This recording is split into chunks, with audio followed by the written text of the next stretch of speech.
Duel Review is brought to you by SpiderWolf.com. Is Tucker, the man and his dream. I'm RJ. I'm Nick. Let's get to it.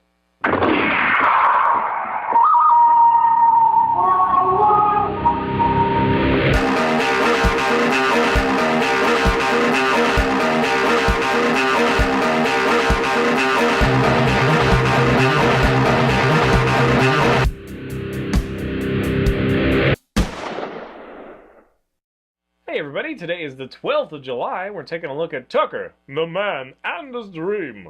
That's right. And as we mentioned, this is probably the worst subtitle we've ever heard. It's a 1988 film, so... Yeah, and that's surprising that it's 1988 because I watched it recently and it does not feel like 1988. Except for the subtitle. Except for the subtitle. It's just a horrible subtitle. So basically, the plot... Well, first of all, it's based on a true story. The plot follows Preston Tucker as he, it's just after World War II. He had created these war vehicles used in World War II, although it wasn't really mass-produced. They were too fast for the military. Yeah, they were too fast. So they were deemed They had to stay under 35 miles an hour, but they had these cool turrets that they started using in planes. So basically, he's out of, the war's over, and he doesn't know what to do, or, he's had these ideas for cars. He's wanted to build cars all of his life. So he builds the Tucker, which is the car of his dream. It's got all these cool safety features. It's the fastest car around, just wonderful things.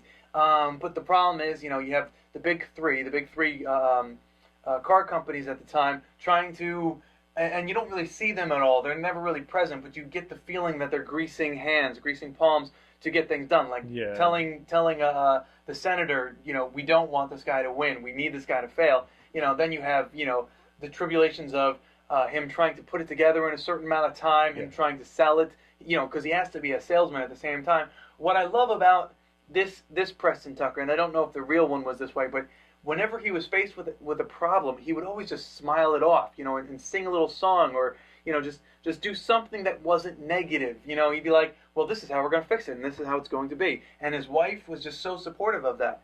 So there was just a lot of stuff great about this. But you brought it to my attention, so what did you think? Well, yeah, some people would call him a naive dreamer, but that's what's also endearing. But yes, it is kind of like, sometimes you see him and he's like, wow, this dude has no clue how he's going to do it. But that's kind of what made him special, is he would say, we're going to do this, and then we just figure out how to do it. And I'm kind of that way too sometimes. I think you are as well. Yeah, so grab a dream and run with it. Yeah, so anyway, there is a lot to hold on to. Now, you mentioned like the big three, like GM and Ford and whoever the other one was, trying to force him out. And yes, they definitely did that. And he made a mistake early on by, calling them unsafe, like saying, you guys haven't put what you need to into creating headlights that turn with the car, because that's what his idea, turn with the car so that you see what you're driving into, because that other one's had like this couple second blind spot when you're turning a corner, and then also like seat belts and stuff like that. They weren't enforcing that stuff. Right. So Tucker, not only his design was very sleek and it was very like futuristic, like you're driving a spaceship kind of thing, especially his original design.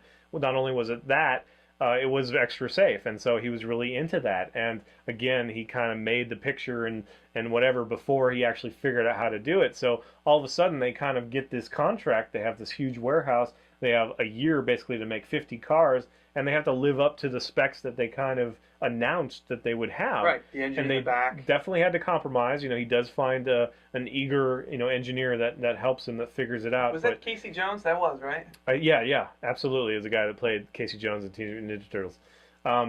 So instead of the whole fender turning with the wheels, it was now just the headlights would turn inside of the, right, the housing. It was the center headlight that turned, and the reason that they didn't want the fenders to turn was because it actually created this kind of it was like fins. Yeah. So you get a lot of this journey, which is really fun. And actually, I grew up. My father restored antique cars, 1939 Packards and stuff like that, and his friend as well. So when this was a big deal for me as a kid, it was like, hey, there are like 13 Tuckers left in the world, and we know someone who has one. Want to go see it? And I'm like, yeah. And they're cool cars. They really are cool cars.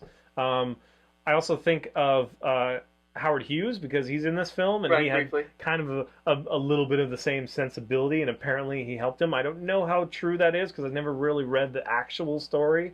But that was kind of interesting to see, because he definitely pushed the envelope and was in a very similar situation as far as like, we're going to make planes. Well, this is what we're going to do, and we're just come out with a design and we'll make it work kind of thing. Like Tucker used a helicopter engine, and apparently if you believe the movie, Howard Hughes let him know about this helicopter place. It's kind of going out of business, so it's like he was being blacklisted for a lot of things like Right. steel. But he was like, hey, if you get a deal with this helicopter, they have no connection with the government or the big three, so you can literally go to them right now and make a deal, and you'll have your engines, you'll have your steel, more than you'll ever need, kind of thing. And he actually did. Spoiler alert.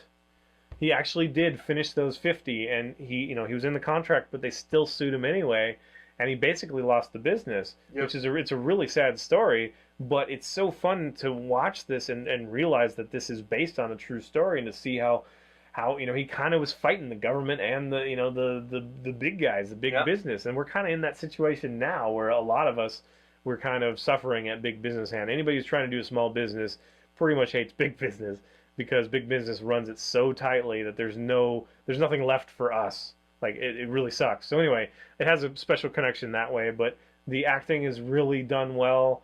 Jeff Bridges does a great job. Wonderful job. Even the guy who did Casey Jones, whatever his name is. Yeah, I'm sorry, I didn't write that down. Abe. Abe Krantz was the guy who was played by Martin Landau. Yeah, and that was really fun too. Abe was great. That was his kind of the first one he convinces to be on board. Right. But at first he's very skeptical, but then he wins over, and then something else happens. It is a very complete story and a lot of fun to watch. It's not terribly long. I can't remember how big it was when it came out. I think it was just kind of one of those, understated movies that car buffs would really like. Yeah. But now I think it really speaks to the human condition, and I think that all of us would understand what it's about. Right. The movie definitely didn't make the money back. The budget was, and I forget the numbers, but the budget was X, and they did not make X. They made just a bit under X, but it was still a critically acclaimed movie. And Jeff Bridges, I think, does a wonderful job here. I loved this character. I mean, you instantly loved him, because anytime he was hit with something, he just smiled and shrugged it off and kind of moved on. Hey, the tiger! Yeah. Stupid song. Yeah, I mean, every now and then you saw him kind of panic and freak out, but it was so not. It wasn't often, and he just bounced back, and it was so great to see this character. And then even at the very end, he was moving forward. He was like, I didn't consider this a loss, because look, I have 50 cars, Yeah. So there was so much going on, and it was a wonderful movie. The best thing to me, there were two things. I really loved seeing them kind of cobble that first car out of the junk they Yes. found and stuff like that, and being like, we can't do this. Well, what can we do? It's like, well, we can fake it, kind of thing. And then that first reveal, that's just a really fun scene where they have to keep delaying because the car is falling apart. They got to make sure there's no oil and stuff. And then there's like a fire and all this stuff. And all the while, like, the public is like, Show us the they've Tucker. heard that the Tucker's not real or whatever, and Right. and so they're just like, show it. But everybody's convinced that they actually go out and sell the rights to sell the cars before the car's even been released, Right. kind of thing. So it was very popular for its time. And just seeing that whole predicament that he's in, he's trying to stall for time, and here's my wife, it's like, here's the car, the Tucker, and it's like, no, hold it for a second more, whatever. And it's like, but first, my wife, and everybody's like, come on, the Tucker. So it's just a lot of fun. Yeah. It's very endearing, and just really well made. I wouldn't put it quite as high as like Aviator, but it definitely has a similar feel. Yeah. If you enjoyed Aviator and you enjoyed learning about Howard Hughes, then you'll probably enjoy Tucker, although it doesn't end quite as sadly. In some ways it does. Because, Aviator Howard Hughes, he's fucking nuts. Yeah. By the end. But this one, I mean, it's kind of a small victory, and he did go on to do something else. So that's nice to know. But This one did make me want to watch The Rocketeer again. it's got a very similar age. Yeah, well, it's the got style. the same time period, same aesthetics. Yeah, the but design and everything. So. Yeah. Plus, Howard Hughes was briefly in that, wasn't he? In The Rocketeer, wasn't he the Oh, yeah. Yeah, that was him. Yeah, so yes, I highly recommend it. It probably is one that you haven't heard of or overlooked. Yeah, Tucker, the man and his dream. And stupid. So you'll remember it from that stupid subtitle. It's horrible. It's a great movie. Everything in the 1980s is dated. So anyway, I'm glad that you liked it too, because I was kind of unsure, because I grew up around cars, old cars especially. So it had a special place in my heart when I was young. So I didn't know how you'd take it quite. I liked it. I loved it. But ingenuity and about a guy and his dream. So I guess that's it. All right, guys. Thanks for watching. Please subscribe to our YouTube channel. Follow Game Labs. It's been a lot of fun. Yes, it has. And please leave comments. We love comments. And you can help support us by buying our wares at spiderwolf.com. That's right. T-shirts, a card game, art, print, short stories, and more. Oh, that's right. And if you're on Facebook, please find us and friend us, Duel Review. If I'm on, I'll comment to you. So, you know, if you see me in the little chat window, I'll have a little chat with you. So yeah, please do that. Yeah, we're both trying to comment even more. So, and also my card game is on Kickstarter right now. It's Fist 37, the Enhanced Edition. You can go to Kickstarter, search for it, find it. If you like it, please share it, pledge. We really need your support. Thank you very much. Also, I'll be blogging fist37.tumblr.com, blogging throughout the campaign, releasing character sheets, blogging as characters, releasing updates. I'm going to be doing it after the campaign as well, though. So I've got 10 plus years of stuff I've worked on, so I'm finally starting to leak it out there.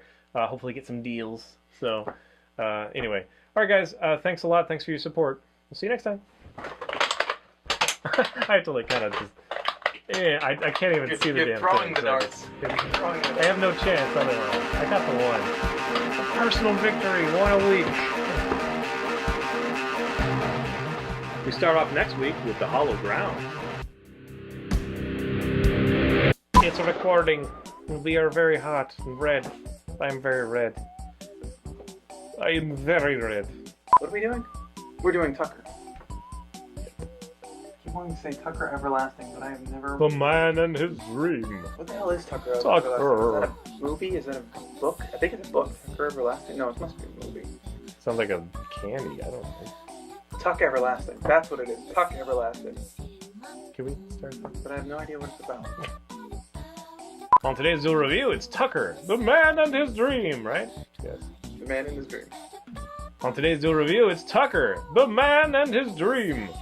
I'm RJ. And I'm Nick. Worst subtitle ever. It's true, and it really is. But it's so true. It kind of gets you right here. Or should we do it where you say it? What? Worst subtitle. I say, on today's Duel Review, it's Tucker. You say it. The Man and His Dream. The Man in His Dream. Here, you do it. Like, on today's Duel Review, I'll be like, the Man and His Dream? Like, yes. On today's Duel Review, it's Tucker. The Man and His Dream? That's right, Nick. I'm RJ. And I'm Nick. Let's get to it. Worst subtitle ever. Yes. Seriously, a good movie. Just horrible tagline. It's old. What do you want? 1988. But they shouldn't have taglines back then. Yeah. It was too early for taglines back It's like then. everything you do in this era is dated, so no tagline. The Man and His Dream. 2 for 1.